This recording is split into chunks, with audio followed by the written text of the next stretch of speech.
पौराणिक कहानी है नहुष कुल में उत्पन्न चंद्रवंश के 5वें राजा ययाति की पुत्री माधवी की।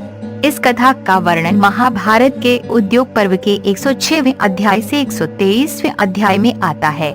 माधवी थी तो राजपुत्री, पर उसके पिता ययाति ने उसे इसलिए गाल ऋषि को सौंप दिया था ताकि वो उसे अन्य राजाओं को सौंप कर अपने गुरु विश्वामित्र को गुरु दक्षिणा में देने के लिए 800 श्वेतवर्णी अश्व प्राप्त कर सके। गाल ऋषि ने उसे 3 राजाओं और अंत में अपने गुरु विश्वामित्र को सौंपा। आइए कथा विस्तार से जानते हैं। गाल ऋषि विश्वामित्र के बड़े प्रिय शिष्य थे। जब उनका अध्ययन पूर्ण हुआ तो नियमानुसार गुरु से दीक्षा लेकर गृहस्थ आश्रम में प्रविष्ट होने की अनुमति लेने का अवसर उपस्थित हुआ। गालव ने सोचा यही अवसर है जबकि गुरु के प्रति मैं अपनी अपार भक्ति एवं श्रद्धा का कुछ परिचय दे सकूंगा। उन्होंने निश्चय किया कि अपनी शक्ति के अनुसार कोई न कोई गुरु दक्षिणा देकर ही आश्रम से विदा लेंगे। किंतु उनके गुरु विश्वामित्र से गालव की स्थिति छिपी नहीं थी। फलतः गालव के अनेक अनुरोधों एवं दुराग्रहों को क्षमा कर उन्होंने उन्हें गृहस्थ आश्रम में प्रविष्ट होने की ही अनुमति प्रदान की। किंतु गालव भी अपने निश्चय के प्रति अविचल थे। उनको ये कथापि स्वीकार नहीं था कि गुरु को कोई दक्षिणा दिए बिना ही वे आश्रम से विदा ले। वह अपने निश्चय पर डटे रह गए और विश्वामित्र के बहुत कुछ समझाने बुझाने पर अंत तक यही कहते रहे, गुरु देव, मेरी विद्या तब तक फलवती नहीं हो सकेगी जब तक मैं आपको कोई दक्षिणा नहीं दे देता। विश्वामित्र का सहज छात्र तेज गालव के इस दुराग्रह पर उद्युक्त हो उठा। अकिचन और युवक ब्राह्मण पुत्र की ये धृष्टता उन्हें मर्मभेदनी सी लगी। जो उन्हें ये राजा अपनी दक्षिणा का पात्र समझ रहा है, उन्हें ये स्मरण करने की आवश्यकता नहीं थी कि वे यह राजा के पुत्र थे। सम्राटोचित वैभव विलास को पैरों तले ठुकराने वाले को एक भिखारी का बालक दक्षिणा देना चाहता है, ये कैसी विडम्बना है। विश्वामित्र विचलित हो उठे। उनका धैर्य समाप्त हो गया। गालव के इस हठ एवं अभिमान ने उनके विवेक और संयम को झंकृत कर दिया। अपार क्रोध से विकम्पित वाणी में उन्होंने गालव को तर्जित करते हुए कहा, दुराग्रही गालव, तुम्हें विश्वामित्र जैसे गुरु को संतुष्ट करने के लिए ऐसे 800 श्याम कर्ण अश्व देने होंगे जो चंद्रमा के समान श्वेत वर्ण के हैं। अत्यंत कठिन शर्त थी ये गालव के लिए। किंतु विश्वामित्र की ये वज्रवाणी स्वाभिमानी एवं दृढ़ निश्चयी गालव को विचलित नहीं कर सकी। उन्होंने अत्यंत विनय और सत्कार भरे शब्दों से अपने आचार्य से तात्कालिक क्रोध को शांत करके इस दुर्लभ दक्षिणा को जुटाने के लिए यथेष्ट समय देने की याचना की, जिसे विश्वामित्र ने भी स्वीकार कर लिया। तेजस्वी गालव की पक्षराज गरुड़ से विशेष मैत्री थी। फलतः विश्वामित्र की अमरशाग्नि से बचाने के लिए गरुड़ ने गालव का बड़ा संग दिया। अपने कामकाज से छुट्टी लेकर वह गालव के संग भूमंडल भर की प्रदक्षिणा करके ऐसे 800 श्याम कर्ण अश्वों की खोज के लिए निकल पड़े।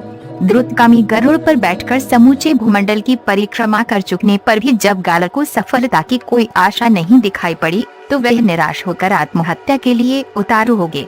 किंतु गरुड़ ने इस समय भी उनका साथ नहीं छोड़ा।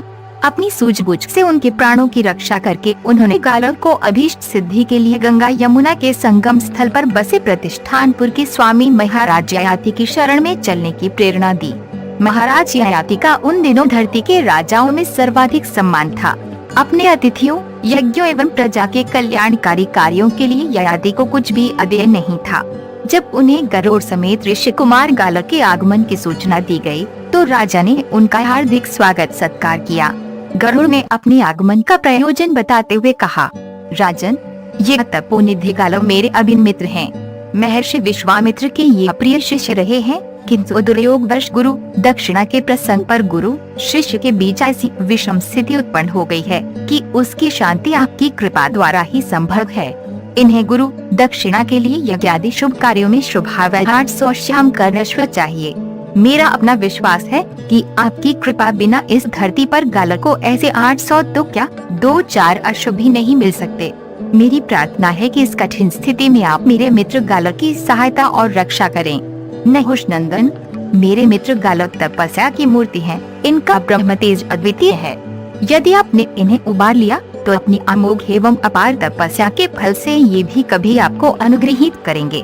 नरेश्वर, ये आपके लिए एक सुवर्ण संयोग उपस्थित हुआ है। जो गालव के समान परम विद्वान, सदाचारी एवं तेजस्वी याचक उपस्थित हुए हैं। अपने मित्र गरुड़ की मर्मस्पर्शिनी वाणी सुनकर राजा ययाति प्रसन्न हुए। किंतु सयुगात उस समय उनकी स्थिति वैसी नहीं थी जैसी कि गरुड़ समझते थे। अनेक राजसूय और अश्वमेध यज्ञों में उन्होंने अपना संपूर्ण कोष रिक्त कर दिया था। कुछ क्षण गंभीर सोच विचार करने के अनंतर उन्होंने अपनी त्रैलोक्य सुंदरी कन्या माधवी को समर्पित करते हुए गालव से कहा, ऋषि कुमार, मेरी ये कन्या दिव्य गुणों से अलंकृत है। दैवी वरदान के अनुसार इसके द्वारा हमारे देश में 4 महान राजवंशों की प्रतिष्ठा होगी। इसे संग लेकर आप पृथ्वी के अन्य राजाओं के पास जाइए। ऐसी सर्वगुणोपेत एवं सुंदरी के शुल्क के रूप में राजा लोग अपना राज्य तक दे सकते हैं। फिर 800 श्यामकर्ण अश्वों की तो बात ही क्या है। किंतु मेरी ये भी प्रार्थना है कि 800 अश्वों की प्राप्ति के बाद आप मेरी कन्या मुझे वापस दे देंगे। ययाति पुत्री माधवी को संग लेकर गरुड़ और गालव सर्वप्रथम अयोध्या के राजा हर्षव के पास पहुँचे, जो उस समय न केवल अपनी दानशीलता, शूरता, परदुहक, कातरता तथा समृद्धि के कारण धरती भर में प्रसिद्ध थे, वरन संसार भर से चुने हुए अश्वों को रखने के कारण भी विख्यात थे। अयोध्यापति ने उनके आगमन का कारण पूछा। ऋषि कुमार गालव ने राजा हर्षव से माधवी के कुल, शील एवं गुणों की चर्चा करते हुए जब अपना मंतव्य प्रकट किया तो राजा हर्षव की प्रसन्नता का ठिकाना न रहा। किंतु विडंबना यह थी कि उनके पास वैसे श्यामकर्ण अश्वों की संख्या केवल 200 थी। हर्षव ने अपनी असमर्थता प्रकट करते हुए गालव और गरुड़ को यह सुझाव दिया, आपको मेरे ही समान अन्य राजाओं से भी माधवी के शुल्क के रूप में वैसे श्यामकर्ण अश्वों की प्राप्ति का उपाय करना होगा। मैं अपने 200 अश्वों को देकर माधवी से केवल एक पुत्रोत्पत्ति की प्रार्थना करूंगा। दूसरा कोई चारा न होने के कारण गालव और गरुड़ ने अयोध्यापति हर्षव की बात मान ली और ययाति पुत्री माधवी को अयोध्या में निर्दिष्ट अवधि के लिए छोड़कर कुछ दिनों के लिए अयत्र चले गए। यथासमय राजा हर्षव के सहयोग से माधवी ने वसुमना नामक सर्वगुणोपेत पुत्र को उत्पन्न किया, जो बाद में चलकर अयोध्या के राजवंश में परम प्रसिद्ध हुआ। तदनंतर निश्चित अवधि बीत जाने पर गालव और गरुड़ पुनः अयोध्या वापस आए और माधवी के शुल्क के रूप में प्राप्त उन 200 अश्वों को कुछ दिनों के लिए अयोध्या में ही छोड़कर माधवी के संग पुनः वैसे अश्वों की खोज में चल पड़े।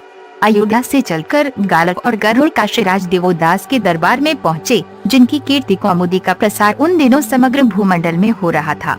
गालव और गरुड़ के प्रस्ताव करने पर वे भी अपने 200 श्यामकर्ण अश्वों को देकर माधवी जैसी सुंदरी तथा दैवी प्रभायुक्त स्त्री से एक पुत्र प्राप्त करने का लोभ संवरण न कर सके। नियत समय बीत जाने पर माधवी के सहयोग से काशीराज देवोदास ने प्रतरदन नामक पुत्र की प्राप्ति की, जो बाद में काशी राज्य का पुनरुद्धारक ही नहीं, प्रत्युत वंश परंपरागत शत्रुओं का विध्वंसक भी हुआ। इस द्वितीय पुत्रोत्पत्ति के बाद भी सुंदरी माधवी पुनः ऋषि कुमार गालव के संग किसी अन्य राजा की राजधानी की ओर चल पड़ी। इस बार गालव और माधवी पक्षराज गरुड़ के संग भोजराज उशिनर के यहाँ पहुँचे, जो अपने समय के राजाओं में प्रतिष्ठित थे। भोजराज की अतिशय समृद्धि और अदम्य दानशीलता की उन दिनों पृथ्वी पर बड़ी चर्चा थी, किंतु संयोगतः उनके पास भी 200 श्यामकर्ण अश्व थे। गालव और गरुड़ की प्रार्थना पर राजा उशिनर ने भी त्रैलोक्य सुंदरी माधवी के सहयोग से एक पुत्र प्राप्त कर अपने उन दुर्लभ अश्वों को उन्हें सौंप दिया। भोजराज का यही तेजस्वी पुत्र बाद में शिवी के नाम से विख्यात हुआ, जिसकी दानशीलता की अमर कहानी आज भी पुराणों की शोभा है। इस पुत्र की उत्पत्ति के बाद भी माधवी का रूप यौवन पूर्ववत बना रहा। गालव को अपनी गुरु दक्षिणा के लिए अब 200 अश्व ही शेष थे, किंतु चिंता की बात यह थी कि गालव द्वारा विश्वामित्र से प्राप्त की गई अवधि समाप्ति पर थी और गरुड़ को यह ज्ञात हो चुका था कि धरती पर इन 600 श्यामकर्ण अश्वों के सिवा कहीं इत्र एक भी नहीं बचा है। अब गालव की विश्वामित्र की शरण छोड़कर कोई अन्य गति नहीं थी। अंततः गरुड़ की सलाह मानकर 600 अश्वों और त्रैलोक्य सुंदरी माधवी तथा गरुड़ को संग लेकर वे विश्वामित्र के समीप पहुँचे और शेष 200 अश्वों की प्राप्ति में असमर्थता प्रकट करते हुए विनय भरे स्वर में कहा, गुरु वर, आपकी आज्ञा से इस भूमंडल पर प्राप्त 600 श्यामकर्ण अश्वों को मैं ले आया हूँ, जिन्हें आप कृपा कर स्वीकार करें। अब इस धरती पर ऐसा एक भी अश्व नहीं बचा है, अतः मेरी प्रार्थना है कि शेष 200 अश्वों के शुल्क के रूप में आप दिव्यांगना माधवी को अंगीकार करें। गालव की प्रार्थना का अनुमोदन गरुड़ ने भी किया। विश्वामित्र ने अपने प्रिय शिष्य की प्रार्थना स्वीकार कर ली और माधवी के सहयोग से अन्य राजाओं की भांति उन्होंने भी एक तेजस्वी पुत्र की प्राप्ति की, जो कालांतर में अष्टक के नाम से प्रसिद्ध हुआ। बड़ा होने पर विश्वामित्र की अनुमति से अष्टक नारी के यौन शोषण की पौराणिक कथा। दोस्तों, ये कथा जनसूत्र पर आधारित है। दोस्तों, ये कहानी है माधवी की, जिसका शोषण उसके अपने पिता, 3 राजाओं और 2 ऋषियों ने किया था। ये बर्बर कहानी इतिहास के पन्नों में दफन होकर रह गई, मगर आज हम इस कहानी को ढूंढ कर लाए हैं। तो दोस्तों, ये कहानी इस प्रकार है। एक थी माधवी, बेहद खूबसूरत, अत्यंत आकर्षक और राजा ययाति की बेटी थी। यह बेटी किसी भी गुणों में कम नहीं थी। राजा ययाति ने अपनी बेटी को उसकी इच्छा के विरुद्ध अपने गुरु को भेंट कर दिया था। यहीं से आरंभ होती है माधवी की बर्बादी की कथा।